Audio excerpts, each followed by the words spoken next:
Welcome back to Whisky Whims with me, Stuart. Today we've got Ardnamurchan. It's a cask strength version that was bottled for the Good Spirits Company. They got to select their casks. It's made with Golden Promise barley, which yields fewer bottles. Smaller. It doesn't yield as many bottles as other barley does. But when they were reviewing the cask and smelling different casks and to taste different casks, they decided to go with this one because they believed it was the best out of what they'd tried. It's 58.9% ABV, non-chill filtered, no added colouring. I believe it was bottled, I think the 0818 there means August 18. So that makes it just under 6 year old. It's only 674 bottles, unpeated Spanish oak, ex-Oloroso sherry butt, and like I said, Golden Promise barley. I opened this during a live stream and I had actually tried it in the shop. In fact, no, I didn't open it during the live stream, sorry, I'd already opened it. I tried it in the shop, decided to buy it, and then I opened it in the pot still that night to share with someone else in there. So it was £89 for the bottle, which is pretty pricey considering the age. And yes, it's cask strength, but that's still quite pricey, but we'll see if it actually warrants the price or not. So we'll get down to the review, start with the nose, the palate, the finish, and see if it's a Whisky Win or a Whisky Bin. I don't need water with this. I believe I'm about a quarter of the way down, maybe halfway. But yeah, I'm not going to add water to it because I've had it enough times to know that I enjoy it without water. So on the nose straight away, I'm getting the juice company, the soft drink company, bars, their cream soda. There's croissants with like butter and strawberry jam. That's how I normally take my croissants or my toast. I like butter and jam, or peanut butter and jam. But anyway, this is croissants with butter and jam, strawberry jam specifically. There's like a little bit of a lemon sherbet fizziness on the nose. I think there's some clotted cream there as well. And there's like a kind of metallic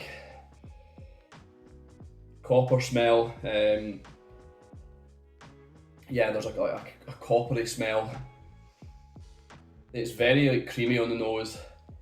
There's also milk chocolate with maybe a little bit of toffee through it, or caramel, like a milk chocolate button with a thin layer of caramel oozing in the middle. Yeah, something like that.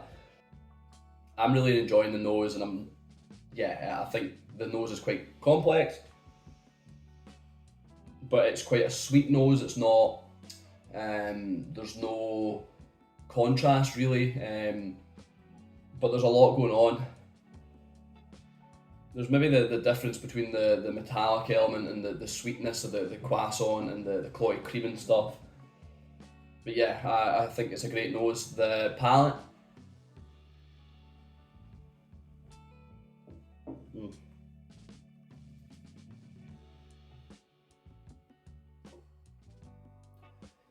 It's fizzy initially, possibly a little bit of heat from the ABV, but I don't think it's drastic. I don't think there's any issues with it. So I'm just reading the 25ml equals 1.47 units. Yeah, there is a little bit of heat, but nothing majorly off-putting. There's kind of custard slices, like a real flaky pastry. I'm sure you know what a custard slice is, but just in case, like the two layers of pastry with the custard and the thick, almost set custard in between. It's just lovely. Definitely diabetes in a little cake. There's a kind of orange flavour, but not the skin or the fruit, like the kind of white, the white skin round the orange. I'm not sure what you call that, but that part of the orange rather than the actual fruit. It's packed full of like dry hay or like dry barley or something. It's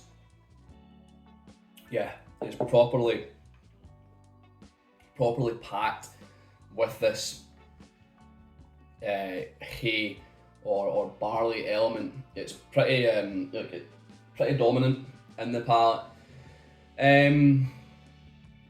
and possibly, yeah, it's very creamy. There's possibly like a little bit of mint, but yeah, it's so creamy, and yeah, creamy. The hay, quite a little fizzy on the palate. It's, yeah, I'm enjoying it. I think it's a good I think it's a good whiskey. The finish is long. I'm reminded of like a creamy porridge with fresh strawberries throughout it, or even that strawberry jam again coming in to take play. Yeah, you've just put a dod of strawberry jam into your porridge and you've mixed it up. There's also, what is that? There's I don't know what that is. It's like bread pudding or something. Like maybe a little bit of raisins, and yeah, like bread pudding with custard or something. I can't express how creamy this whiskey is. It's actually a delight, and we'll just get down to the review, because I'll probably just spoil it anyway. So if you're new here, how I rate my whiskey is on 3 factors. Would I buy it again? Do I think it's worth it? And would I recommend it? So, do I think it's worth it? The first one, £89.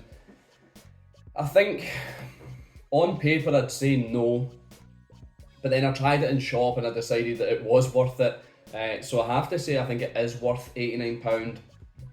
There probably are other whiskies out there that you could probably get like quite similar flavours, but this is really bold. I think it's quite telling of the whiskey as well, because I feel that they could have peated it, they could have made this a peated whiskey and it might have taken away some harsher elements or whatever. This isn't a harsh whiskey at all. I just mean in general, we often see peat and sherry used as a mask, I feel, for like younger whiskey, whereas this is unpeated and it's got a little bit of sherry in it, and it's fantastic, so I've got to say kudos to that. So yeah, I do think it's worth it. Would I buy it again? No. The only reason I'm quick to say no on that is because although I am really enjoying this whiskey, I would like to explore other whiskies or even other Ardnamurchans first, because I am one that struggles with Ardnamurchan, so I wouldn't go out and straight away buy this again, and I probably won't be able to buy it again unless I go on auction. So yeah, I wouldn't buy it again. And would I recommend it? Yeah, for sure. Like I said, I'm not the biggest Ardnamurchan fan, so if you're struggling with Ardnamurchan, this might be one for you as well. But yeah, it's a 2 out of 3, it's a Whisky Win. So thanks for watching. I've been Stuart, this has been Whisky Wins. I'll see you later.